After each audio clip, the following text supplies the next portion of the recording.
Jamano Money Transfer Bureau de Change, your go-to option when it comes to money transfer. With Jamano, you can send money from anywhere in the world to your family and loved ones in the Gambia and be sure the funds will be delivered to them within the shortest time possible. For your convenience, funds sent through Jamano Money Transfer can be picked from all the banks and multiple other financial institutions, including Ajib Bank, Trust Bank, GT Bank, Mega Bank, Basic Bank, Reliance Financial Services, and Approved Services. Visit our head office at Bruceby opposite AfricMed next to Trust Bank Limited or email us at info@jamanomt.com.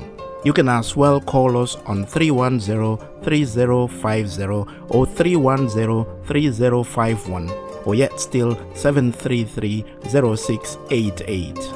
Our opening hours are 8 a.m. to 8 p.m. Monday to Saturday and 9 a.m. to 4 p.m. on Sunday. Jamano Money Transfer, your most trusted money transfer service where customer satisfaction is paramount.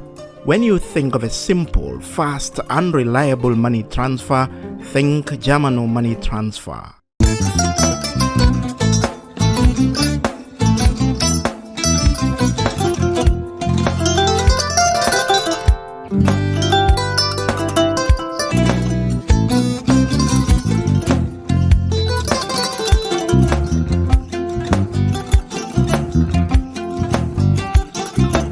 Agadadi.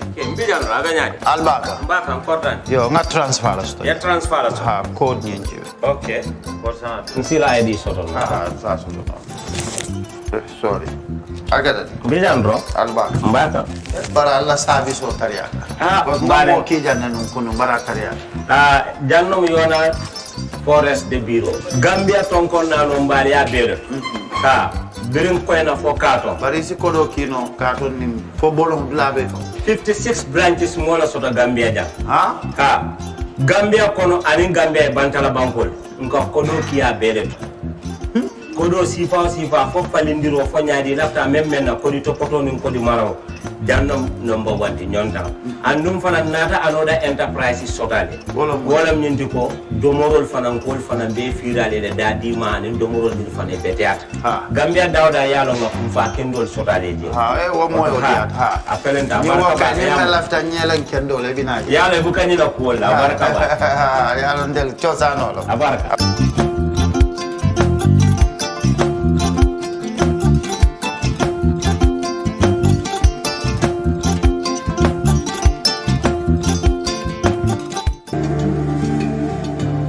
Islamic microfinance is becoming an increasingly popular mechanism for poverty alleviation, especially for developing countries around the world. This microfinance service adheres to the principles of Islam as a form of social responsibility. Yona Islamic Microfinance is the Islamic microfinance of choice in the Gambia, trustworthy and reliable. At Yona Islamic Microfinance, we provide savings products, current accounts, financing products in conformity with Islam. In addition, Yona Islamic Microfinance also offers local and international remittances, takaful fund, management of zakat, management of awqaf, trading and investment, and building of strategic partnerships to bring financial services to the doorstep of the poor with donor projects, madrasas, youth organizations, women groups, and farmer organizations. Make a choice with Yona Islamic Microfinance today. For more information on Yona Islamic Microfinance, call 377-2151 or 9832-151 or visit Yona head office at Tipa Garage, Bakote, or visit any Yona branch located countrywide near you.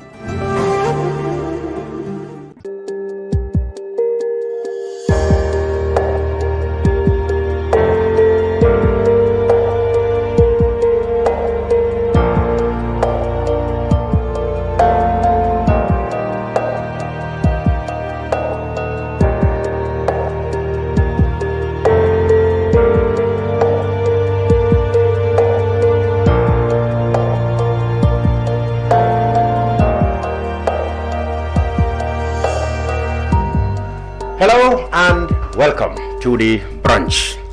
I'm Lamin Cham and welcome to our weekly show on current affairs. This week, former President Yaya Jammeh is back in the minds of the Gambian people, which is now customary outlandish utterances. Jammeh said he will come back. He said he has no business with the transitional justice, and he also spoke on the state of the nation. Well, this is going to dominate what we intend to talk about today. So I invited members of his faction party, but apparently so far I haven't seen anyone. But then the other side of his party, APRC, under Fabakary Tombong Jatta, is well represented by Deputy Spokesman Dodou Jah. I also invite member of the opposition to Jammeh at the time, the United Democratic Party's youth president Haji Suwaneh is here. And I also invite a neutral observer, veteran journalist, for us to talk about what Jammeh said, what could it mean for his party, and his criticisms about the state of the nation, so to speak. So gentlemen, welcome to the brunch. Thank you.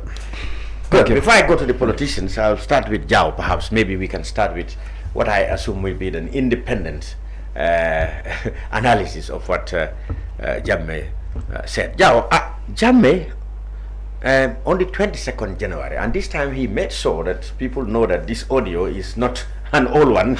I don't know who taught him that, because whenever we have his audio, people always wonder, this is last year, this is 2 years ago.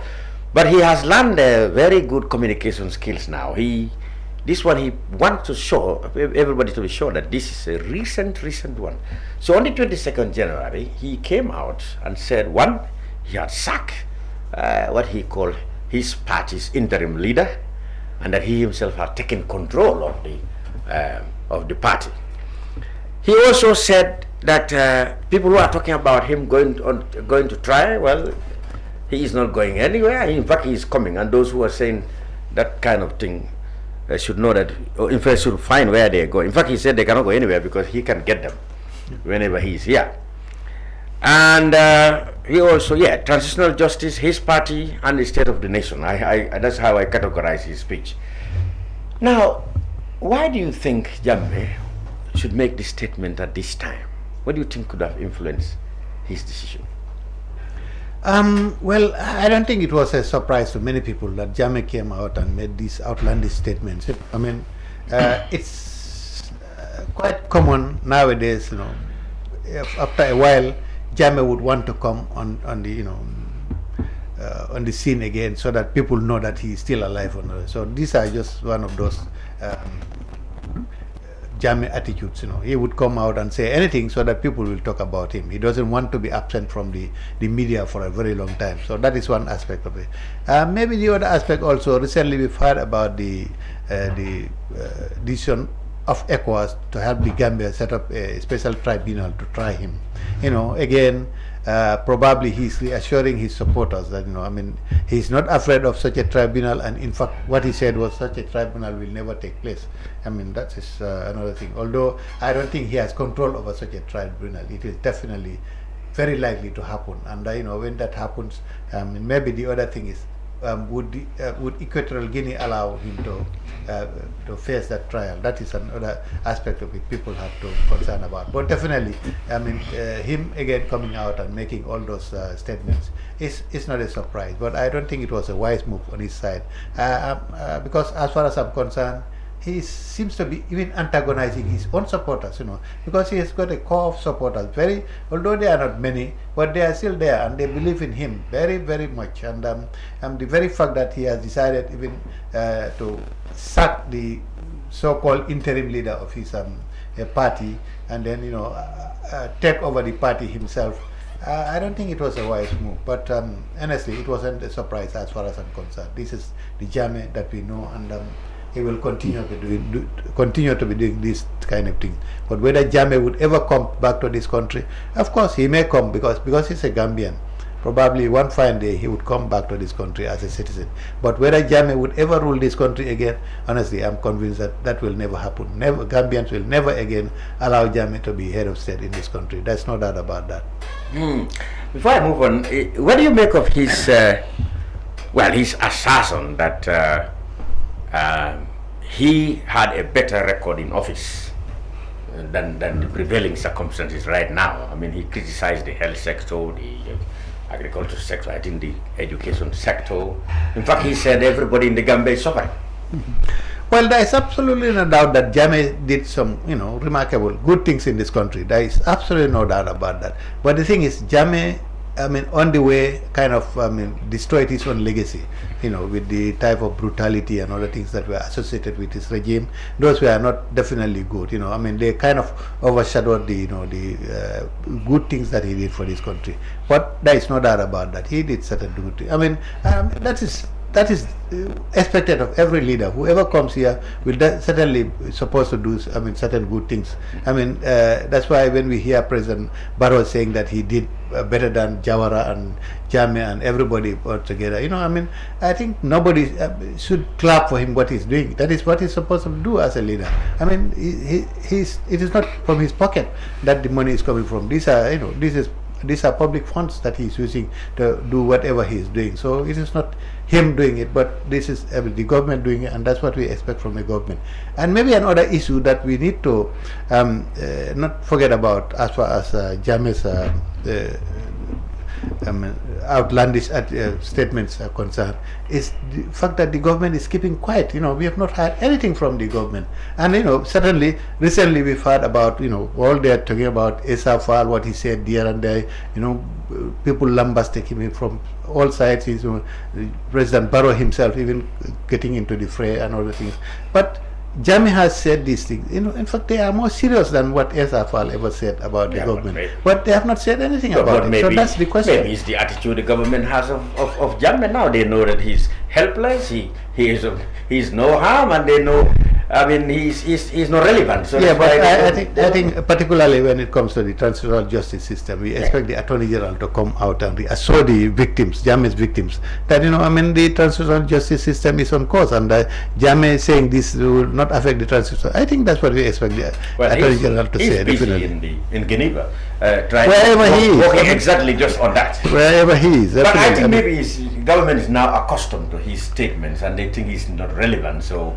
Nobody listens to him. Some people call him delusional, all kind of things. But I think you have a point. The government wouldn't do any bad thing by reassuring the public. Absolutely, that's what I expect. Definitely, that's what I expect from the government, particularly the Attorney General. When it comes to the transitional justice, because the victims are there, they're hearing all these things. Jammeh making all these threats and other things. So reassure the victims that the government is going to stand for their cause, and to ensure that whatever is due to them is given to them. So whether Jammeh says this or that, it is irrelevant as far as they are concerned. But the government has to come and clarify that issue. Okay, let me break protocol before I go to Mr.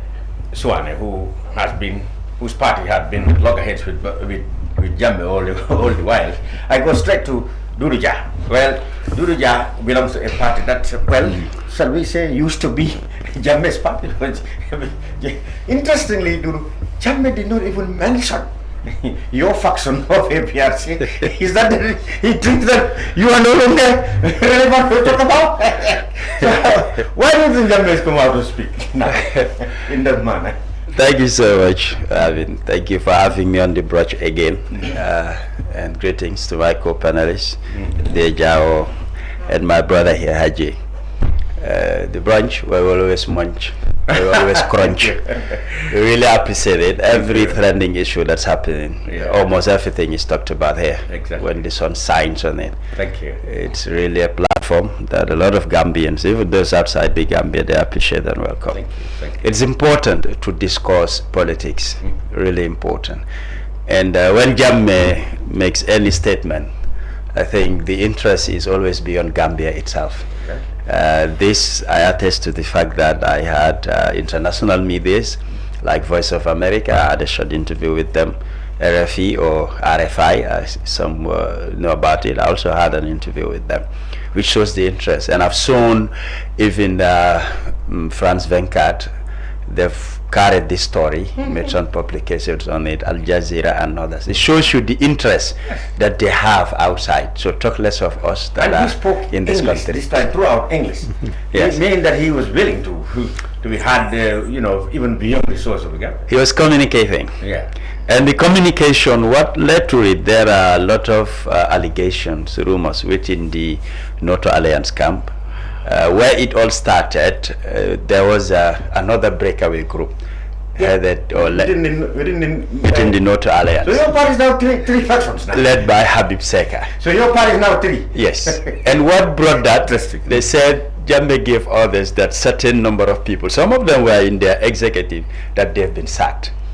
Oh, yeah. That's where the problem started. So those who were sacked kind of created their own group and they created a division.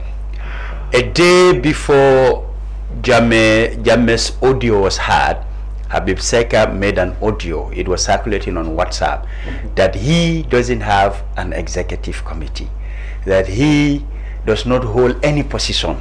But the information he received is that Jammeh has told them to go to Yaya Tamba, unite, and be behind Yaya Tamba. This was the message coming from Habib Seka. But when we heard the message, when Jammeh spoke, it was different. What he said and what Jammeh said, it's not the same. Because I cannot tell you go and rally behind or united behind Yaya Tamba, then the next day audio comes and say Yaya Tamba has been removed. So it's kind of contradictory. It means whoever is giving him that information, he knew that what was coming, they were going to remove Yaya Tamba. And he claiming to have also followers and the like, he could also follow suit that you're normal. So he's trying to relinquish everything under his purview and said, let's all go behind Yaya Tamba. That was more of a political speech and a strategy, trying to elevate himself, that most of these punches here and there, I'm not going to receive. Now, in that process, Jammeh has been making audios or talking to certain people.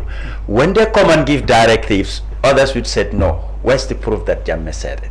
Sometimes you could play an audio whereby it's his voice, he said something, they say, this could be a very old audio, maybe it's years back. So that's why I said he was communicating. In the beginning, he even made it clear, 22nd January 2025. Giving the time frame that is recent and it's coming from me. The communication is for those people. Like to say why he's not mentioning us. I think when he spoke at Kanila, he said he has fired us, we're traitors, we're normal. Perhaps that could be the reason he wouldn't even bother to say anything about us. Same party, and looking at how influential Fabakar and Oresa and how big your faction is, Jammeh didn't even a word about you. He doesn't consider you before. Yes, that's why I said it's politics. Politics, I would say I'll give an example of a game of football. You have teams. These teams, they have players, they have coaches, trainers, and the like. But there's always a referee who is in control of the game. And the game has rules. And the referee follows those rules to discipline you. If it's a foul, you'll blow the whistle, it's foul. Depending how serious the foul is, you could have a yellow card, a red card, and all that. That's why people love football. They follow the game. It's well organized, and you'll enjoy and you'll be entertained. Now, coming into our own game of politics, the referee is the IEC. We have the referee, the rules are there and the regulations. They're not applying it. They're not monitoring to blow where there's foul. They're not giving any yellow card or red card. This is why our own game of football is full of allegations, rumors, and infighting. Because the referee is on the stands and watching what's happening in the game. This is the problem we're facing. But when Jammeh said that we were expelled, they made a list of executive members that are going to replace us, and it was sent to the IEC. The IEC told them, no, we can't recognize this. Political parties don't change their executive this way. One person said they are removed and these are the new executive. You go to Congress. If you want to change a whole executive committee, you go to Congress, of which the IEC will be present. They need to follow the pattern, the procedure, what is happening. You can change few executive members here and there. Even a party leader, you cannot just say you fired the party leader. It doesn't work that way. There's a political party that did that, and IEC tell them, no, you don't do it this way. You go to Congress. That's how changes should effect. So the rules are there, and they are the referees. So when Jammeh comes out and make a speech, maybe the NATO Alliance, they're not legally registered anywhere. So IEC has no say in what the NATO Alliance does, etc. Because anywhere they want to put up a candidate, the candidate is independent. They don't use APRC because legally it is us who are in charge of APRC. But when he made certain comments, it's about politics. Not only, Yaya Jammeh talks about the Minister of Justice. Yes, they have a role, but the IEC has a bigger role because this is politics and they are the referee. All parties register under them, and they should help the public to clarify certain statements and issues when they arise. But to be fair with the IEC, they have said, as far as APRC is concerned, they have said that the party they recognize is the one led by Fabakary Tombong. The IEC had done that. Not only enough recognizing a party. If there is disarray within the political arena, this I am saying, Yaya Jammeh has been making, he did not use NATO Alliance. He's saying APRC, my party. Yeah? And an individual cannot own a party. It's only Jammeh you listen to, he tells you my party. I've not had any other leader in this country. I'm not saying they've never said it, but I've not heard. They said my party. Now, according to the laws of this country, an individual cannot own a party. Even to register a political party, if you are alone, you go for independent. Absolutely. Because there's a list of executive members, names you need to fill in. There are other criteria you need to follow. So as an individual, be it Jammeh or whoever, you cannot own a party. You can be the leader, you can be the founder, I am the pioneer, all these titles fits in, but it cannot be yours legally. Talking about and how many Gambians or even those within the APRC don't understand that. Now here I am saying it is the IEC who should clarify those by quoting laws so that they will educate and enlighten Gambians, and also other political parties will know a threat, especially when we said it's a democratic process that we're following. So silence sometimes is not helping. But you see, Jammeh is not known to be to even give any respect to democracy. Anyway, nominally, yes. Or diplomacy. Or diplomacy. We know he is like that. But like what you said makes interesting analysis. You tried to say that he spoke out, especially on the side of APRC, because there emerged now another faction within the Babili Mansa faction. Yes. Okay, is it not because Jammeh had already or must have seen your Congress, that I mean the faction led by Fabakary Tombong, your last Congress was well organized and I believe attended by people who would not normally have anything to do with you. Don't you think too he might, even though he doesn't mention you, but he might have think that your faction is getting a lot of headway, and so he wants to come down to discourage people who might now think of changing their mind and joining Fabakary Tombong? Yeah, it's all about politics. Jammeh has been in politics for over 2 decades, because being a head of a state, you can put politics aside. So he knows the game very well. What he's expecting from the NATO Alliance politically to establish according to what he wants and what he likes, because he communicates, he gives orders. I don't think he's foreseeing that. I don't think so, because if you see, there are a lot of issues trending around. You talk about this special hybrid code they want to establish and the like. What is the NATO Island, for example, doing about it as far as Jammeh is concerned?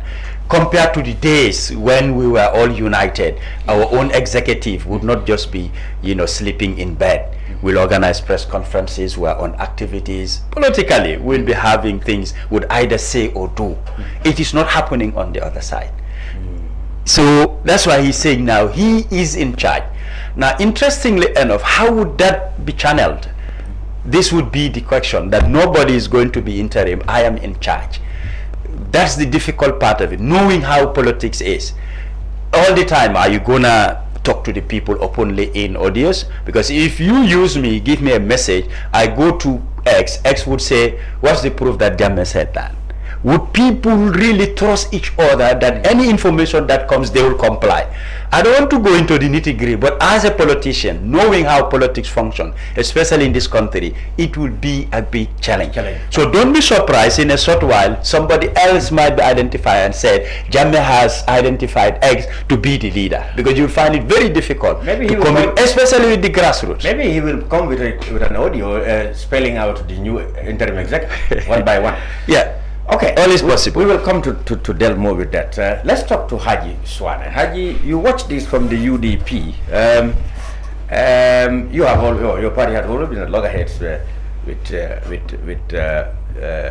Jammeh. In fact, your party leader said that at the time that nobody should do anything to APRC. It will die a natural death.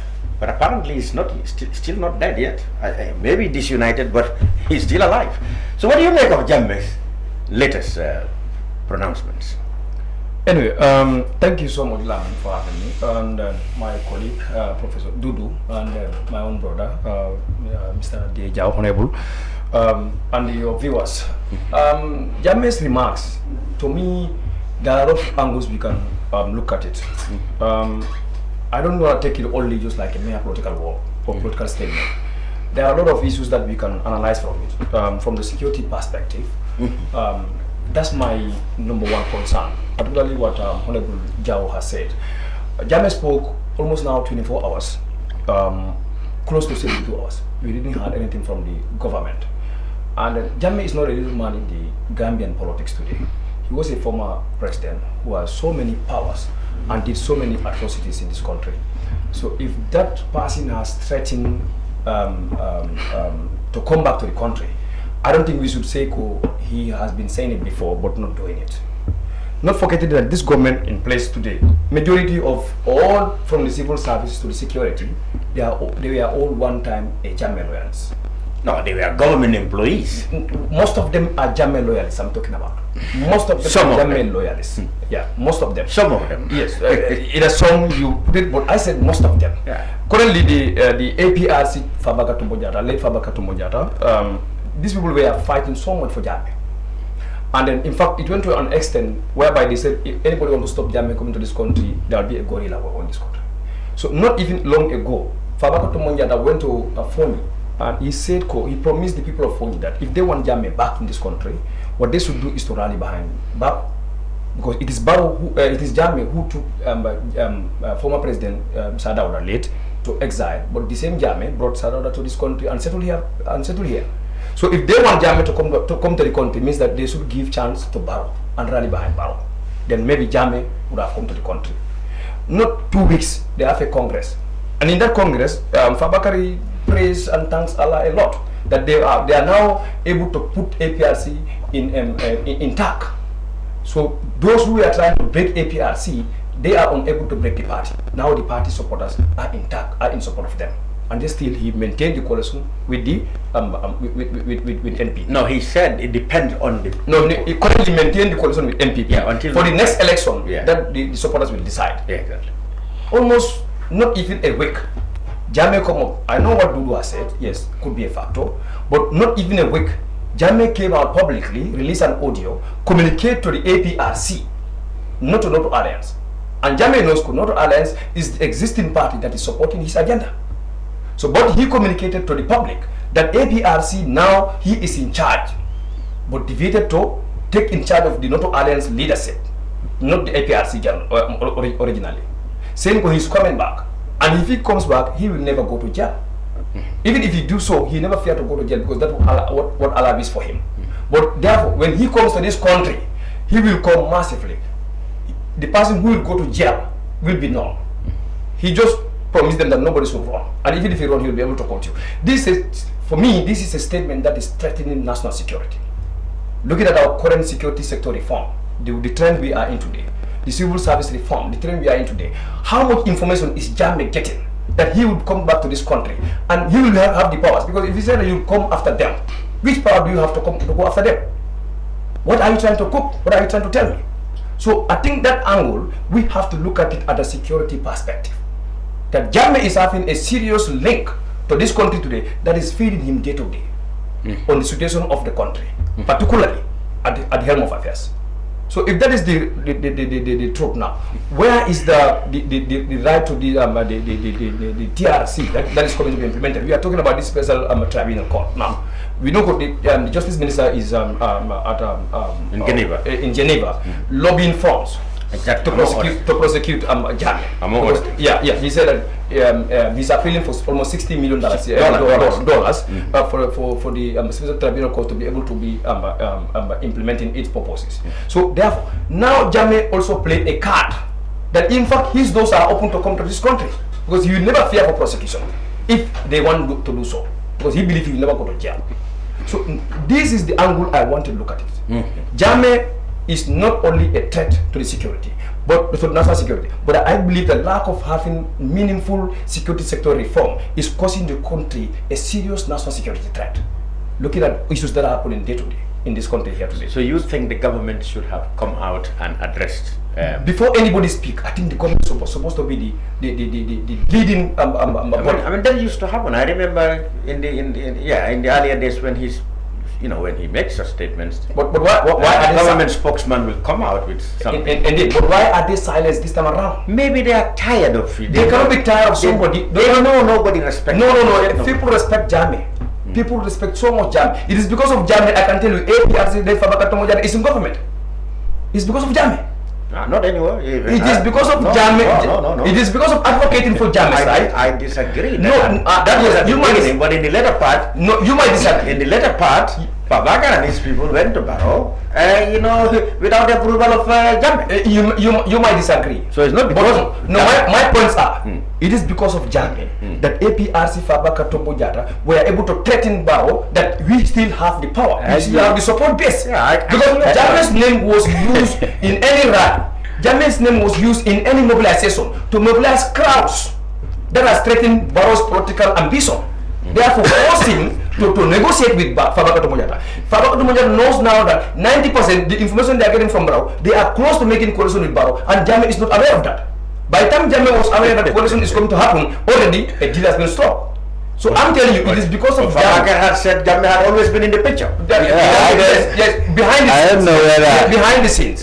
You and I know, or you don't know, I don't know. It was when the but you have an executive member sitting here. I'm speaking of my mind. I know. I'm speaking of my mind. It's your opinion. I'm speaking of my mind. What I'm trying to tell you is, Jammeh's name has been used in any action that Fabakar Tombo Jatta led APRC were doing.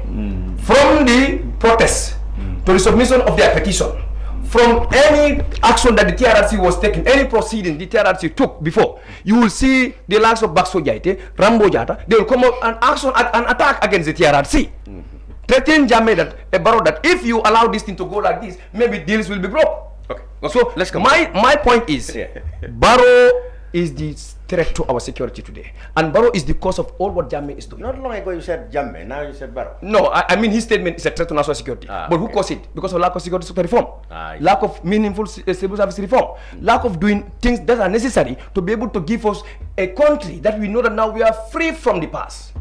The country is technically been... Yeah, in fact, at least I would say I have also invited members of the government. The country today, I invited them, but they said they are busy at the political bureau inauguration in Banjul. So I invited the government to get the version. I invited... because that is more important to them. The government or the NPP? The NP, well, they are the same, because the same personalities in NPP are the one in government. So I wanted the government's perspective of what Jammeh had said. But then, because they are also part of the... So my point is to learn, I think Jammeh, technically for me, is still in charge. Looking at from the ambassadors, to the National Assembly, to the businessmen I knew, whom were very loyal to Jammeh, so you mean up to date. His statement is a threat that government should take seriously? They should take it very seriously. It should not only be seen as a mayor Jammeh talking. No, Jammeh is not a mayor person in this country today. Because I have not seen that anything that make him a mayor. And in fact, you talk about the health sector. We will talk about and other stuff. Okay. You're right. We will talk about it in a minute. But so looking at these two perspectives that we had, Mr. Jah explained that perhaps Jammeh is addressing the No to Alliance because he must have recognized that there is a division already in the group. So that's why he put it together. But I mean, Haji is saying that Jammeh is addressing the whole of APRC, telling them, look, I am in charge of my party. I tend to agree with Haji to a point, because the very fact that at the very beginning, even though there was a rift between Jammeh and the Fabakary Tombong Jatta, faction somehow, but for President Barrow, I think his intention was to actually get Jammeh and all his people around That was his initial intention. We've seen he went to Kanilai, met the family, and until quite recently, even the last Meet the People's Tour, I mean, there was a meeting held in somewhere in Fonyi, where he mentioned that the Jammeh family are present there. So his objective actually is to maybe use whatever means possible to get Jammeh to rally behind him. He would definitely love that. And he has not, it appears he has not given up on that. So, the very fact that he accepted the Fabakary faction, probably initially intention was to get Jammeh himself around.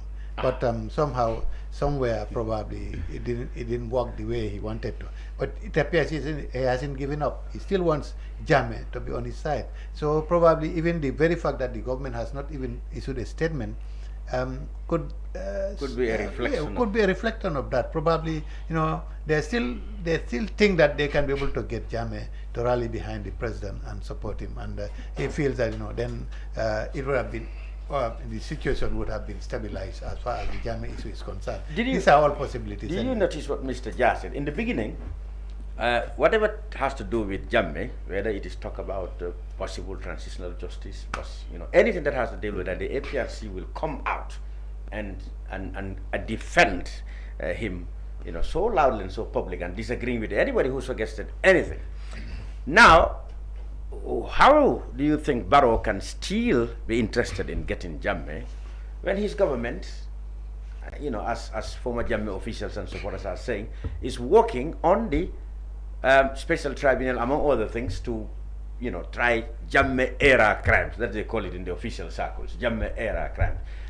Jammeh supporters, former supporters and officials have come out to say that if Barrow dare do that, he's going to lose. Yeah, but the support of the APRC. But you heard what Fabakary said, at the Congress. I mean, he appealed to the people of Fonyi that if they want Jammeh to come back, they should rally behind President Barrow. So you see, that is. But why is the contradiction now? Or as Haji Suwaneh said here, previous to 2 weeks previous. So it appears they have not given up on trying to get Jammeh to rally behind, because if they want the Jammeh supporters to rally behind, the intention is to probably for President Barrow to pardon Jammeh so that he can come back to this country. So you see, there is you think Barrow dare do that? I know Barrow is under pressure from everywhere to make sure that this TRRC, especially externally, that this TRRC. Donald the Trump question is, does Barrow have those powers? Okay, the question is, does Barrow have those powers to pardon Jammeh? That's right. Pardon him for what? Pardon him for what? Okay. There's been no crime in the first place. Exactly. But the point is, nothing has been established yet. Before you pardon somebody, he should be at least charged of something. But exactly that's what he's guilty of this, or this is the sentence. That's what a government is trying to do exactly by coming to this tribunal. That's why we're not yet there. We're not yet there to say Barrow will pardon Jammeh. We have not reached to that stage. Haji has given his opinion, but it's more than an opinion to me, because he's trying to establish facts and connections. You have an executive member seated here. Whatever you might have or analyze or people tell you, we talk the talk and walk the walk. Wow! So I can tell you anything that happened there. So can you then answer this? Was Jammeh all along in the picture when this negotiation with NPP was being done? Yes, it started before NPP. NPP came around the end of 2020. NPP is a new political party. And this engagement started in 2017, Mr. Cham. I remember somebody quoted Jammeh, Barrow to have said that at the Sukuta rally that he had been seeing, Fabakary Tombong. I think the UDP people, yes, they were surprised with that. I was coming to that. So you are right. It started 2017. Let me give you the facts. When Jammeh was leaving this country, there was an agreement. You remember when Ibn Chambers came to the Gambia, went to State House to negotiate for Jammeh's exit. They said he will go for 3 months and back. Now, after 3 months, nothing was said about Jammeh or the agreement they had and all that. That is the joint declaration. Nothing was mentioned about it. This was the time people were identified to go to State House to make a follow-up on this. There was no NPP at the time. It was a UDP government. So to refresh people's mind, it started in 2017, 3 months after Jammeh left. And Jammeh was the one who said, A, B, and C, you people go. Just to give you a tip or synopsis of what happened. People saying, okay, Barrow said, Fabakary went to State House. It was not like Jammeh was not aware. These were people, what was done was on his behalf. He was aware. He has been aware all the time. Even when it comes to the alliance issues and the like, some of these things, I cannot just come and sit in the media and, give all the narration. But to make Haji understand that the APRC National Executive Committee, for the records, 99% of those people in that executive, they have a track record of politics. Either they've worked in government or in parliament, or they were leaders in the structures from the ward, the sub-ward constituency, coming to the regional. Maybe he might not be familiar with most of them, but if you mention their names, they'll tell you that these are good politicians. We always sit as an executive and discuss. When we said we'll be king or we'll be kingmakers, people doubted us in 2021 presidential election. But you heard from Barrow himself saying the best decision he ever made politically was to do an alliance with the APRC. Because that Meet the People tour in 2021, he has been going on Meet the People tour. But when he did that alliance with the APRC, what he saw was happening for the first time in his politics. That is His Excellency President Adam Maba. So he knows what the APRC can do. Now, saying like we were using Jammeh, we don't go to meetings and strategize and said, okay, Jammeh, it's what we're going to sell. We're politicians and we're good at what we do, with or without Jammeh. Now Jammeh, it's not there. We're still surviving. One of the most successful congresses we held without Jammeh or his name. I'm giving him that the track record is there of what we can do, and we will continue to do. So if you say that we're using the name of Jammeh, now we're not using Jammeh's name. One of the most successful Congress that nobody can doubt without Jammeh, or even without mentioning his name. The records are there to speak for itself. When it comes to politics, diplomacy is involved. Politics is not all about, shouting and querying. Sometimes you need to sit and say, what is your interest? What can make this party survive? Where can you lift it from this point to that point? You need to crack brains. You need to strategize. Besides your own programs and policies, sometimes you don't push that down people's throat. You need to know what the people want to chew and what they want to quench. This helps you in the way you engage them. Now, saying, for instance, like Jammeh will rally behind Barrow, I don't foresee that. Knowing who Jammeh is, I don't foresee that Jammeh will rally behind anybody. He is not that type unless you don't know him. When he believes in something and stands for it, he will die and get buried, but he will always advocate for that. This is Jammeh for you. And whatever he wants, he pushes and fights towards that. Whether he will have it or not, he does not flip over at any time you squeeze him or push him. Barrow going to Kanilai, that was not orchestrated by Jammeh, it was us. We knew what type of agreement we had, and it's an agreement we upheld. That's the reason he went there, not to use Jammeh's name or for any other reason. We're good politicians as far as APRC is concerned, and nobody can call us underdogs. We've been there and we're still doing it. That's what I want to assure my brother. So you had one controlling. That's why you always have problems with the NPP. You said they are not experienced. They should leave the matters with you. In the Baxo way. No, we know our game and we know how to play it. This is the APRC but of late, some of your members have been accusing members of the NPP for trying to sidelining allied parties. What informed that? Now, one thing about us, if we tell you it's wide, it's wide, despite challenges. We're not the type who tell you this today and tomorrow we do something else. It's an alliance and it's still valid. That's the point Fabakary is making. Now, come 2026, the National Executive Committee has no powers to go to alliance. How many of us? Less than 60. Can we elect Barrow? No. It's the people. They are the majority. And you need to have their consent. You just don't go to alliance like that. When we wanted to go for alliance 2021, we went around, consultative tour to meet our people and seek for their consent and approval. And they told us yes. That's why we went to alliance and you saw the numbers. Now, if we want to continue alliance, we'll do the same. So this is what Fabakary was saying. If you, the people, say no, then we're not going. If you say yes, then we're going. It's not for Fabakary to decide. Fabakary can have a choice. He can have a stand. He can have what he wants. He only has one vote. The majority out there, you need their backing. That's politics for you. And who has the numbers is the grassroots. So Fabakary cannot sit and say, 2026 we are going to alliance. With who? Okay. But there is a tendency here, Dodou. Yes. When these component parties of the government, that is the allies of the NPP, go to Congress, most of them, you see NPP people coming in there and then, kind of behaving as if they are members of that particular party. We've seen it in those smaller parties when they call congresses, a majority of the people present there, we all know are NPP supporters. And is that not likely to happen in the case of the APRC? When you hold your congress, probably the APRC will push their people in there to help them, to get the whatever decision you people have, so that they can influence the decision. Isn't it possible? No way possible. The way we organize our congress, we invite delegates from the grassroots, from the village coming to the sub-ward, the ward, you come to the constituency, the region, then the national executive and the diaspora. It's not for you to become a delegate. It is the structures that select you. If you are not APRC, you cannot qualify to become a delegate. It's like, for instance, if you say, an example, bring 5 people, and the constitution makes it clear. It will say the youth leader, the women leader, council of elders, the chairman, secretary. Now, these people, they have positions within the party. You cannot bring an NPP member to fill that gap. No, you can't do that.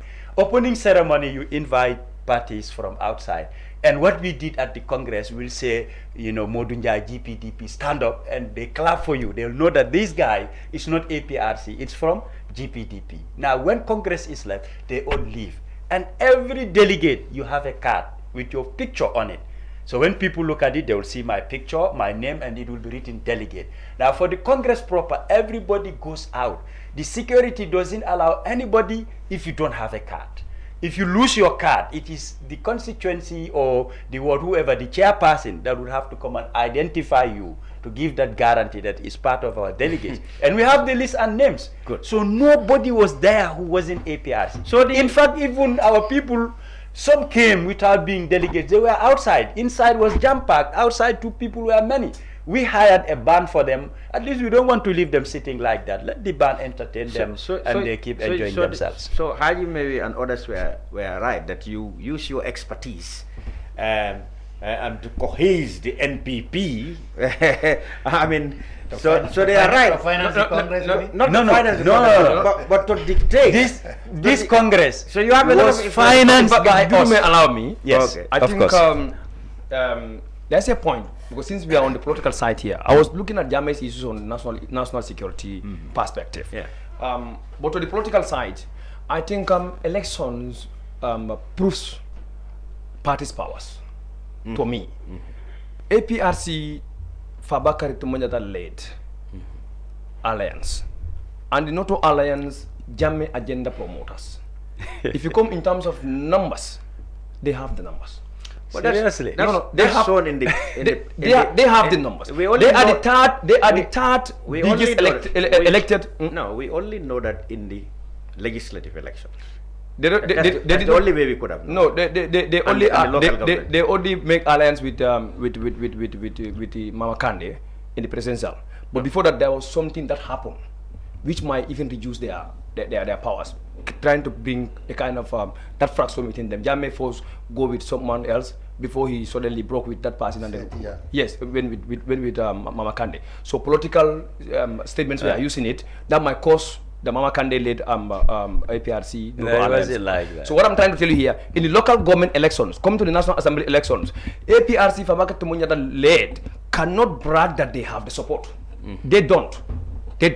Coming to Fonyis, APRC NATO alliance conquered the entire Fonyis. Yeah, but don't forget that is the base. That is the base. That's their only base. That is the base. That is not the yardstick. No, talk about numbers. No, for me, that is the yardstick. Coming to the Fabakary Toumaniata led followers, I can tell you, since the Barrow Youth Movement, formation of Barrow Youth Movement, supporters from Jammeh at the provincial areas like Basse and CRR, majority of them all lose hope on the APRC. They all align with with Barrow Youth Movement, coming to Barrow agenda promoter. They were never APRC.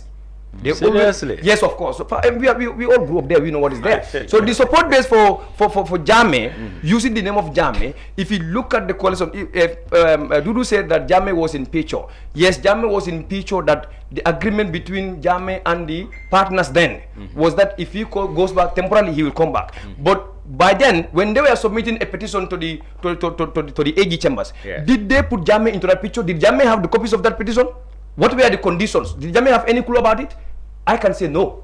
Jammeh have no clue. On the document. Sure? If Jammeh had that document in his possession, today the document would have been published.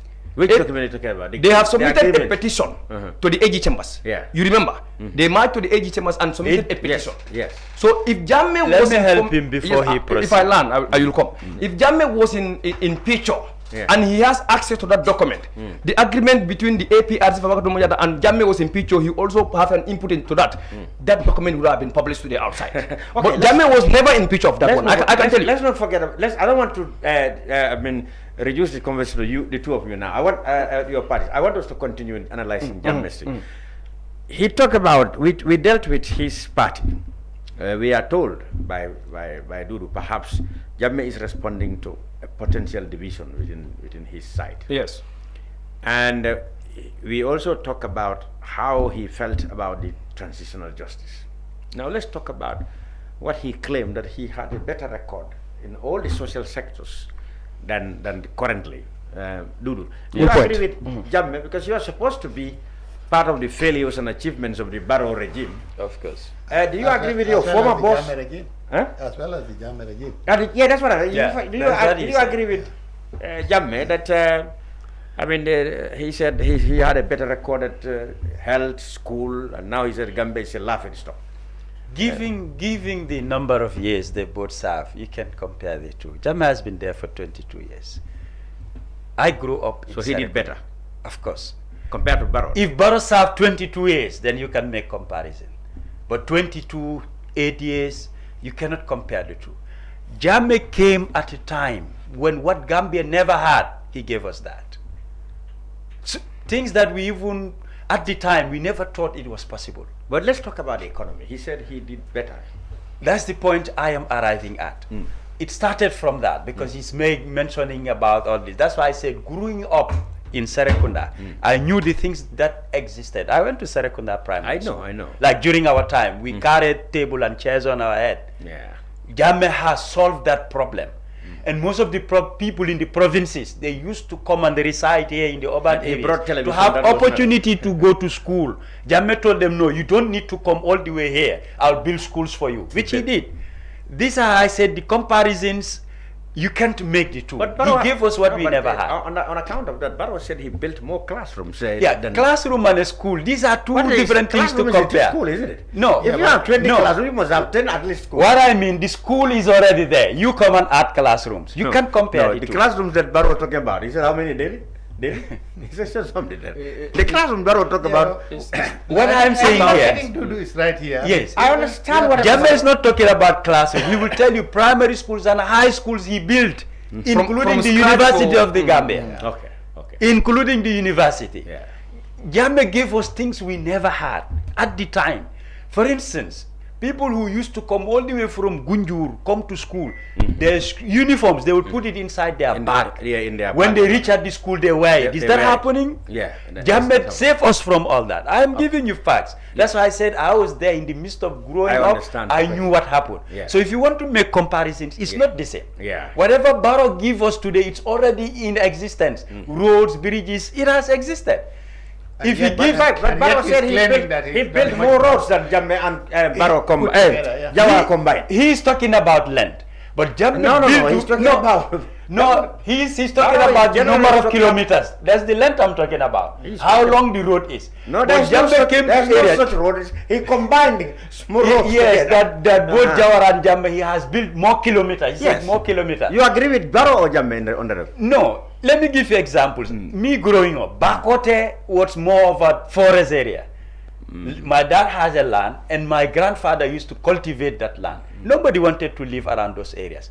But when Jammeh came, development, not only Bakote, even Sukuta, Burusubi, Yarambamba, these were areas people were not even thinking of living, which is in the heart. Yeah. No, we talk about... You're getting my point. We know those are all arguments. This is an argument he said. Within the last 8 years, in fact, he said they destroyed the government. He said they destroyed the country. Yeah, he talked about the health sector. For example, the Farafenni General Hospital, even the Senegalese used to come for treatment. But today it's the other way around. It is us going to Senegal. It's a laughing stock. These are the comparisons that he's trying to talk about. Now, the government is building hospitals, trying to equip it with modern equipment. Maybe we'll reach there when Senegal will be coming back. But depending the level of development in Senegal, I don't foresee that. That's why I said the times are not the same. This is the point I am trying to put in here. He talked about crimes, and in fact, and coincidentally, when he talked about armed robbery, the very next day we had the police said some robbers attacked banks and I don't know. Western Union Bureau. You know, the issue of security, Jammeh never took it lightly. The whole world can attest to that. Gambia was a safe haven. At the time whereby even at night you can walk to remote places without having the fear of thought coming to you that something would have happened. The security were vigilant. It was not only left with the police, but even the soldiers. They used to man checkpoints and patrols. That helped a lot compared to today. That turned the country into a dictatorship as well. Well, yes. People can attest to that, but the level of security, even the tourists who used to come to the Gambia are making comparison that Gambia is no more safe. So this Jammeh is right on that score. No, of course. No, I mean, there is no doubt that Jammeh the facts are there. Had a legacy, a good legacy, but he, I mean, along the way, actually, he destroyed his legacy by, allowing himself to be, his regime to become a bit brutal and, on kind of doing things that were not. But definitely, he built a legacy. The legacy was positive to a certain extent, but it was kind of overshadowed by some of the bad things that is. Haji should Jammeh qualified in any way or form to preach people about economic and management of government, good management of government? No, he's a citizen because since he did not talk about human rights issues, he was talking about social issues.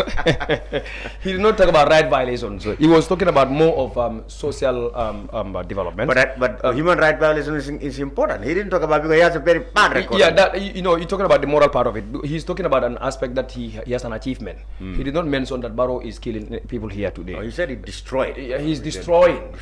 He's destroying he said everybody is suffering. Exactly, everybody is suffering because of the social negative impact. He said in fact everybody in the Gambia is suffering. Yes, we do you are agree with him? I concur with him.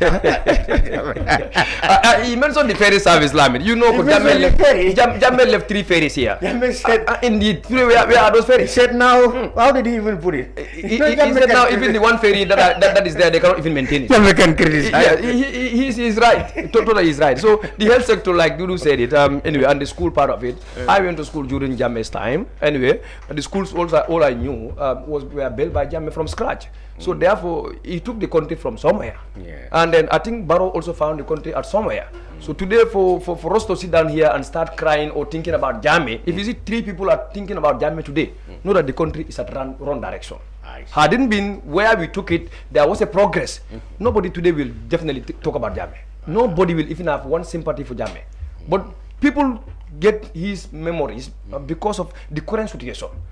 Look at the living condition. It was not long ago when the Minister of Transport spoke in their Congress, saying Gambia now if you want to know the living condition of the Gambia, just cross the border. The foreign when I crossed the border, yes, of course I went to Senegal and I asked the price of rice. The rice that they call the perfume is like equal to Saddam. Is costing 25,000 francs. 25,000 francs, if we convert it equivalent to dollars, that is $2,950. Which is now 3,000 here. That means that the safer is at highest. And the Saddam is costing $3,200 here. Yeah. So 20 liter of cooking oil is 22,000 francs. You convert that to dollars, you have nothing, maybe around 1,800 or 1,900. And in the Gambia, is $2,200. Huh? You look at the American rice. American rice is this female sensor. That is less than $2,000. American rice in Gambia here is costing us $2,250. So in Jammeh's time, us living at the border villages, I can tell you, to 2019, people from Senegal, the border villages, they all come to Gambia. So you agree with Jammeh on that? Of course. No, these are realities we cannot deny. Yeah. You might hate the dog, but I mean the white teeth of the dog, you can't deny that one. Okay. So Jammeh did something wonderful for the country. The only worst part of it, Jammeh did not respect a human being. What he said is what he said. That's what he believed. No, so he doesn't respect human being. temperament Of course. The Gambia would have been better under him, you want to say? Probably, but anyway, his temperament. Yeah. What about corruption? Did you hear somebody said we should forgive him and go for corrupt officials? Yeah, but if it's a corruption, people said, in fact, Jammeh was the most corrupt. He should be the last person we should forgive him on account of corruption. Yeah, I think it is Jawara. Yes, Haji Jawara. Yeah, then Haji Jawara was trying to tell us that Jammeh, because he's not talking about ordinary people, corruption. He's trying to tell us that Jammeh Barrow's government, and he's a consul general in Angola, trying to tell us that Jammeh Barrow's government is more corrupt than Jammeh's government. But he's an admirer of Jammeh. Not only an admirer. They are strong supporters of Jammeh. Okay, that's strong supporters of Jammeh. That's why I was telling you that Jammeh Barrow is surrounded by people in and outside the government by Jammeh's strong supporters. So when Jammeh speak like this, to me, I will not only look at the angle of he has no powers. I don't look at it at that angle. He's supposed to be critical, out of the box. Why did he say this? Haji Jawara speak and then let's pardon Jammeh. And how many people are there today in this country? We are all on our foot. You will see people like go. Al nyina Jammeh koko. Jammeh man fenke jang. Nyimbe jang nyina kolke. Al nyina ngablan mol ma yalla corrupt. Let's follow people who are more corrupt in Barrow's government than going for Jammeh. So they have something to justify. But anyway, what I'm trying to tell you here is this country, we are at a critical juncture, particularly the areas that Jammeh has spoke about. That is the health sector, the education sector, and then the transport part of it, particularly the ferry service. This country is not moving. Okay. You might disagree with him on all angles, but he has information that is definitely resonating with the realities of this country today. Yeah. Finally, what do you think, as a nation, we should learn from Jammeh's statement? One, the government should push ahead with the transitional justice thing. I mean, the government is under pressure from all corners to implement the TRRC recommendations, and they have said they are committed to it. They are looking for funding. They are setting up a tribunal, things like that. Jammeh supporters are saying that it could cost Barrow political support if he so desires to contest in 2026. So what do you think should be the way forward for the government? No, I don't think the government has any choice. I mean, as far as the transitional justice system, transitional justice program is concerned, they have to go ahead. I mean, despite whatever Jammeh said, and I don't think Jammeh has even got the clout to be able to, kind of derail the transitional justice system.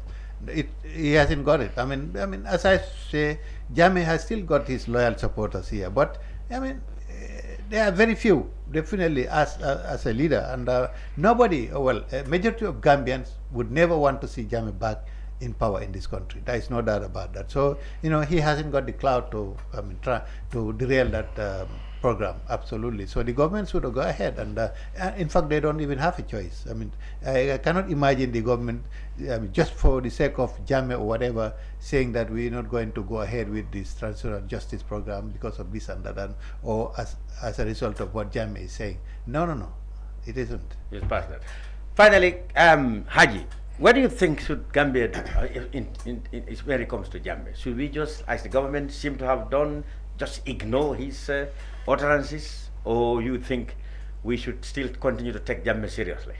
I think government should take this even more seriously, because people are traumatized. There are victims who are over there. When they heard this message, they don't take it like maybe me and others, like how we are taking it. Maybe you could be a strong victim, but there are victims who are not that much strong. If they heard this, I spoke to a lot of people who said Jammeh said he's coming to this country, and if he comes to this country, he will never go to jail, and nobody should run. Then we will see who will go to jail.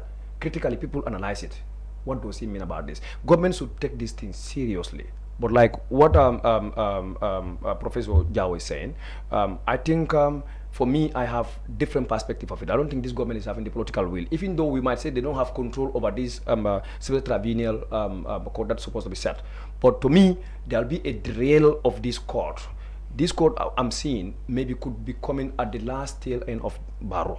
Barrow is more interested in his political interests than anything else in this country. So therefore, this might be an international attention, but to be implemented, Gambia government must take part. That's why we are seeing now they went us outside to appeal for $60 million. When this government can take $40 million Gambian dollars, is just give it to a few media houses, took monies unnecessarily spend it on issues that are even not less important. not to prioritize this. We had the National Assembly committee asking the government whether the disbursement of the victims' reparations, which was approved by them in the last parliament. Still, they don't do anything meaningful in that part. But they're still going to beg money to come and implement this special tribunal court. That shows that the political will, the readiness in these people is not there. But to me, I'm still seeing it in a political angle. Dragging, trying to create fraction within the NATO alliance, getting a specific number of people that they think could support their political agenda in 2026. Not Jammeh in passing. But there is a wing in the NATO alliance that these people are trying to break by instilling fears like this, threatening Jammeh for prosecutions, which they know cannot be denied. But the time frame for it is what they are calculating, and it will be at the later tail end of Barrow's era before you see this TRRC issue or this special tribunal court being implemented, because they don't even have the money, they don't even have the resources. They are on the international arena. They are begging for money to come. When they are using our taxes on unnecessary things, using them on their own political interests, denying us the opportunity to have justice, because Jammeh to come to justice is not a hate against Jammeh, but it is to ascertain what Jammeh is being accused for, whether it is truth or not, for Jammeh to go and defend himself. And victims to know that, yes, all what we are accusing Jammeh, now we have our right. Justice has been served. Hadn't been that has happened, maybe the country today will have reconciled and we are now one. But I'm telling you, the political will is lacking from this government. Dude, let me ask you a different question as your final shot. You in the APRC, what do you make of this transitional justice project and the pace and momentum it is gathering? Well, the expectations are high, especially from the side of the victims. But knowing what the tribunal court is, looking at what is at play here, I don't think it's a child's play, and it will require a lot of resources to do so. Look at the TRRC alone, the time frame it took, the witnesses and the like. It's like, if this alone want to be assessed, somebody who's been in leadership for 2 decades, this is not something you're going to look out just for within few weeks and you're done with it. So the resources they're talking about, they're the ones in charge, they know what the requirements are, and I don't think government has that amount. And you cannot start something without establishing it. For them tapping for the funds, I think they're doing the right thing. The process could take more than that even people expect. It has happened with the TRRC. There was a time frame. They have to go beyond that. The local government commissions, etc. You'll have your own plan, but along the way, a lot of things could come up when it comes to evidence, etc., which would require for you to prolong. And you have to look at so many factors. Where, how, all these are important. Just like the Habre issue. Yes, because over 20 years. Yes, So there are political issues we embedded in it. Security, it's part of it. You know, be it national or international. Interest groups are also there, even besides politics. Not everybody who loves Jammeh is a politician or belongs to a political party. People, for their own right reasons, they have love for Jammeh. That's why anytime these issues come, when you engage so many people, they'll tell you, I'm not APRC, but I love Jammeh. Perhaps there's something he has done that has stuck with them for so many years that nobody can take away from. It's like when people assess and said, okay, government's past performance in development. If government comes to my village, build roads for me, give me electricity, water, build a school, etc., you think I would say something against that document. Perhaps others might not have the opportunity, but I have. I would forever recognize and remember that. These are the challenges that people face. For me, I think it's a challenge.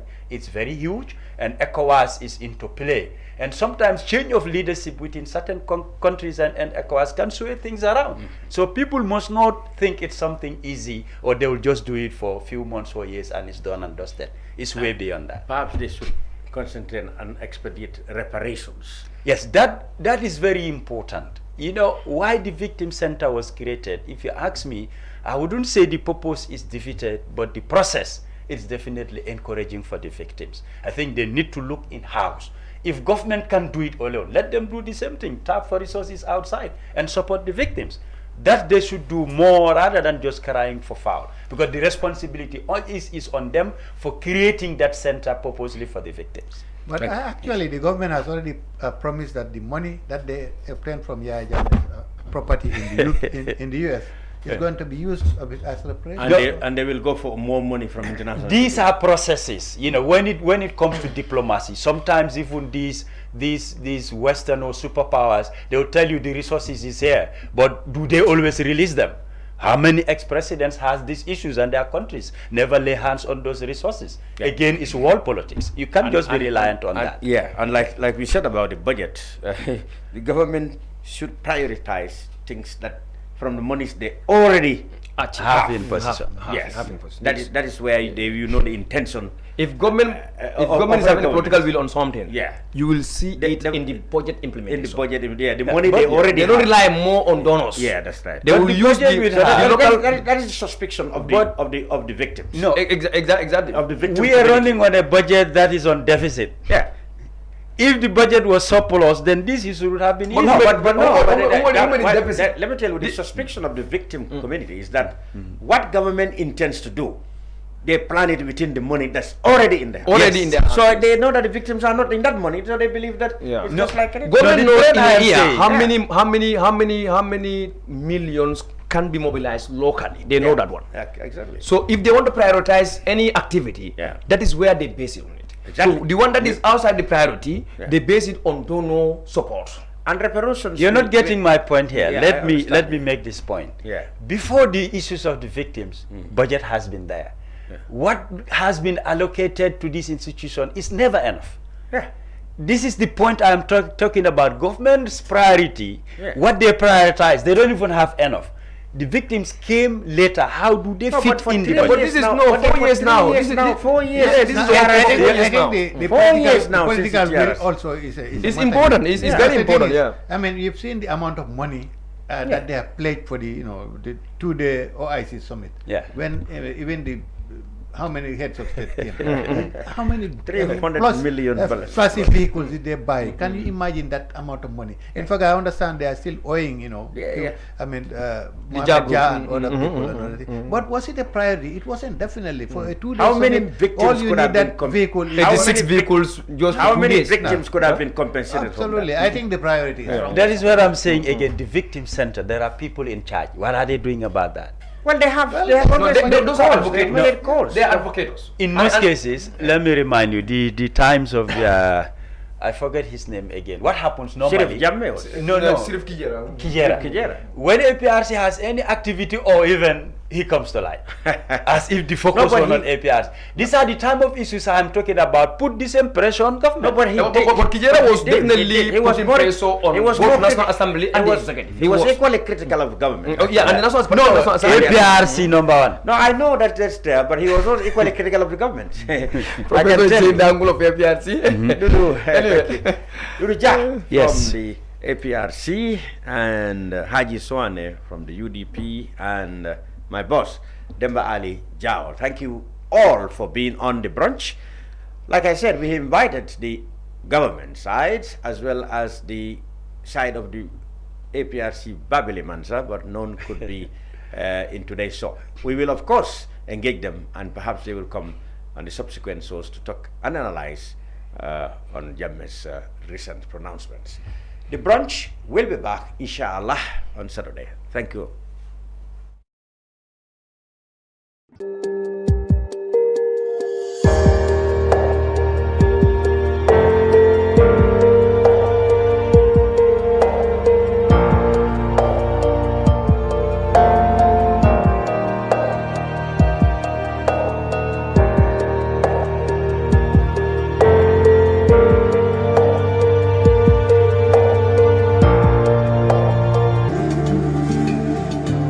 Islamic microfinance is becoming an increasingly popular mechanism for poverty alleviation, especially for developing countries around the world.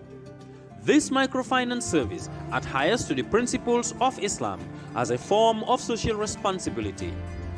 Yona Islamic Microfinance is the Islamic microfinance of choice in the Gambia, trustworthy and reliable. At Yona Islamic Microfinance, we provide savings products, current accounts, financing products in conformity with Islam. In addition, Yona Islamic Microfinance also offers local and international remittances, Takaful Fund, management of zakat, management of awqaf, trading and investment, and building of strategic partnerships to bring financial services to the doorstep of the poor with donor projects, madrasas, youth organizations, women groups, and farmer organizations. Make a choice with Yona Islamic Microfinance today. For more information on Yona Islamic Microfinance, call 377-2151 or 9832-151 or visit Yona head office at Tipa Garage, Bakote, or visit any Yona branch located countrywide near you.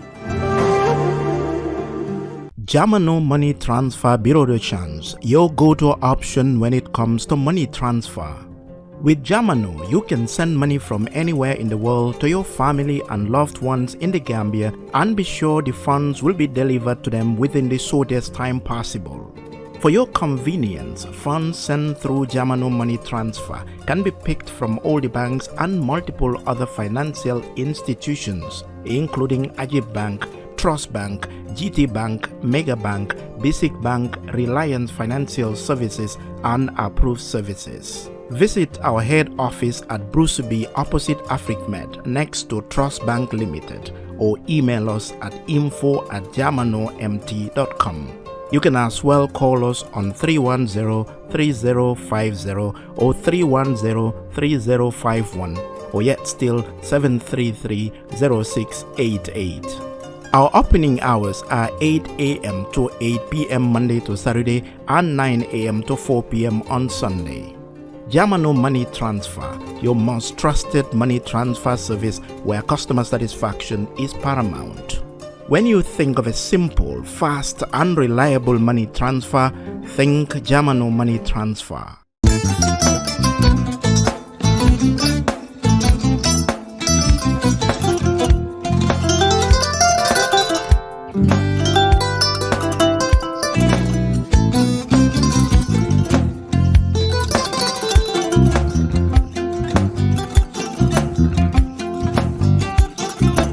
Agada. Mbijan raganya. Albaka. Mbaka important. Yo, nga transfer la sto. Ya transfer la. Ha, code nyenje. Okay. What's that? Nsila ID soto. Sa soto. Sorry. Agada. Mbijan bro. Albaka. Mbaka. Bara alla service o tariaka. Mbale. Mo ki janna nun kunu bara tariaka. Jannom yona forest de bureau. Gambia tonkon na no mbali ya bere. Birim koyna fo kato. Bari si kodo kino kato ni fo bolong blabe. 56 branches mola soto Gambia jam. Ha? Gambia kono ani Gambia bantala bankol. Nka kodo kiya bere. Kodo sifa fo palindiro fo nyaadi lafta memmen na kodi topoto nin kodi maraw. Jannom number 1 ti nyonta. Andum fana nata anoda enterprise sotale. Wolam nyindi ko domorol fana kol fana be firale de dadi man domorol dil fana beteat. Gambia dawda yalo ngam fa kendol sotale je. Wo moyo diat. Apelenta ni wo ka ni na lafta nyelen kendol e bina. Yalo bukani la ko la baraka ba. Yalo ndel chosano lo. Abaraka.